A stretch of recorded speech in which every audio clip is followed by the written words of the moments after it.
بسم اللہ الرحمن الرحیم والصلاة والسلام علی رسول اللہ وعلی آلہ وصحبہ اجمعین۔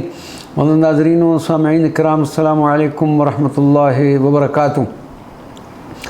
حضرت شیخ ابو سعید ابو الخیر کی آخری سال کی مجالس کیسے ہوا کرتی تھی؟ حضرت شیخ ابو سعید ابو الخیر اپنے زندگی کے آخری سال میں ہر روز مجلس میں گفتگو فرمایا کرتے تھے۔ ایک روز آپ نے ارشاد فرمایا کہ اگر کل تم سے سوال کیا جائے کہ تم کون ہو تو تم کیا جواب دو گے؟ لوگوں نے کہا کہ حضرت آپ جو حکم فرمائیں گے۔ آپ نے فرمایا کہ یہ کبھی نہ کہنا کہ ہم مومن ہیں، ہم صوفی ہیں، ہم مسلمان ہیں، کیونکہ اس طرح سے تم جو کہو گے اسے ثابت کرنے کی دلیل بھی تم ہی سے پوچھی جائے گی، اور اگر دلیل نہ دے سکے تو تمہیں شرمندہ ہونا پڑے گا۔ لہذا یوں کہنا کہ ہم عاجز ہیں، ہم کم تر ہیں، ہمارے رہنما اور بہترین لوگ ہم سے آگے چلے گئے ہیں، ہمیں ان کے پاس لے چلو، وہ ہماری طرف سے جواب دیں گے، کیونکہ چھوٹوں پر سوال کا جواب بڑے دیا کرتے ہیں۔ حضرت شیخ ابو سعید ابو الخیر نے بروز جمعۃ المبارک 27 ماہ رجب 440 ہجری اپنی زندگی کی آخری مجلس اس بیت پر ختم کی: دردا کہ ہمیں روئے برے باعت کرد، دین مفرش عاشقی دو تبایت کرد۔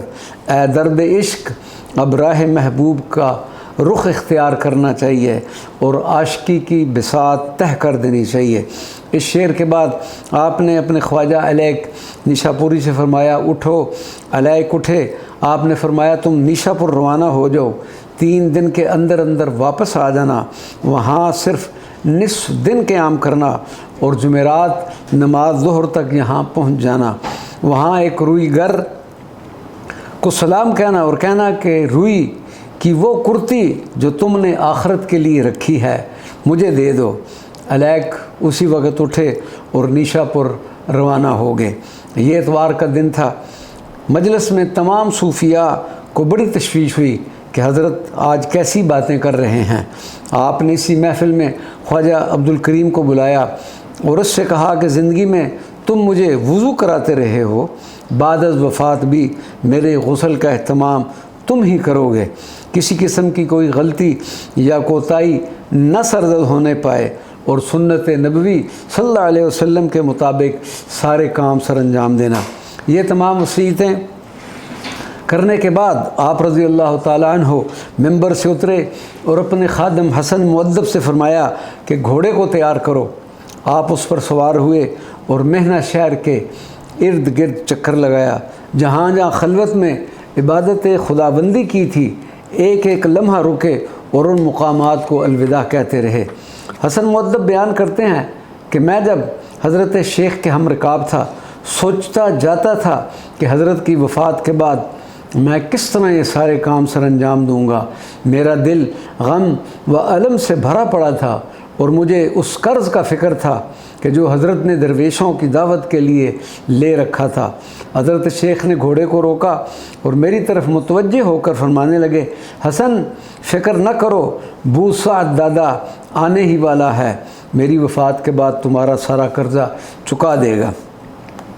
حضرت شیخ ابو سعید ابو الخیر مہنہ گاؤں کی آخری بار زیارت کرنے کے بعد گھر داخل ہوئے۔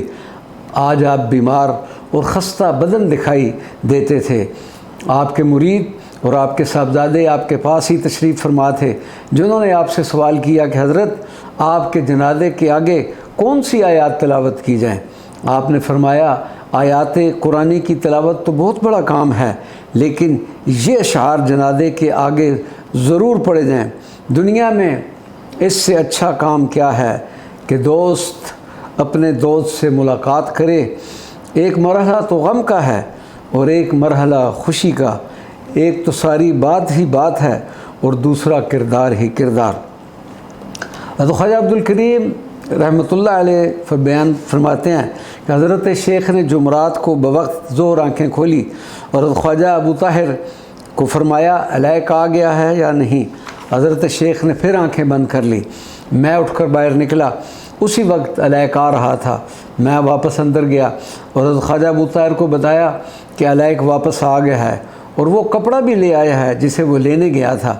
حضرت خواجہ ابو طاہر نے حضرت شیخ ابو سعید ابو الخیر کو اطلاع دی تو آپ نے سنتے ہی فرمایا کہ کیا کہہ رہے ہو؟ ابو طاہر نے فرمایا حضور علائق آ گیا ہے۔ سنتے ہی فرمایا الحمدللہ، اور اپنی جانان آفرین کے حوالے کر دی۔ یہ بروز جمعرات 4 شعبان المعظم 440 ہجری تھی۔ گھر سے ایک شور اٹھا، سارا گاؤں آہو بکا سے بھر گیا۔ حضرت شیخ نے پہلے ہی بتا دیا تھا کہ یہ آہو بکا ان جنوں کی ہوگی جو میری وفات کا سن کر آئیں گے۔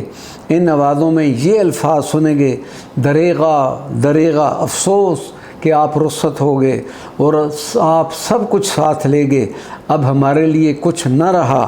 یہ آوازیں آدھی رات تک مختلف اطراف سے سنائی دیتی رہیں۔ صبح سورج نکلنے کے بعد جنازہ اٹھا کر باہر لایا گیا، نماز جنازہ ادا کی گئی، جنازہ اٹھا کر قبرستان کی طرف روانہ ہوئے، مگر صبح سے لے کر چاش تک جنازہ قبرستان نہ پہنچ سکا۔ لوگوں نے انتہائی کوشش کی مگر جنازہ کا فیصلہ طے ہونے کو نہ آتا تھا۔ حضرت خواجہ نجار نے خواجہ حمویہ کو کہا کہ شیخ نے آپ کو اس بارے میں کیا فرمایا تھا، کیا وہ وقت آ گیا ہے یا نہیں؟ حمویہ نے فرمایا کہ حضرت شیخ کی وصیت کے مطابق ایک لکڑی اٹھائی اور لوگوں سے راستے سے ہٹاتے جاتے اور بالآخر اس طرح جنازہ قبرستان تک پہنچایا گیا۔ اللہ تبارک و تعالی ہمیں بھی حضرت شیخ کے فیوزات و برکات اور آپ کی برکت نصیب فرمائے۔ وما علینا الا البلاغ المبین۔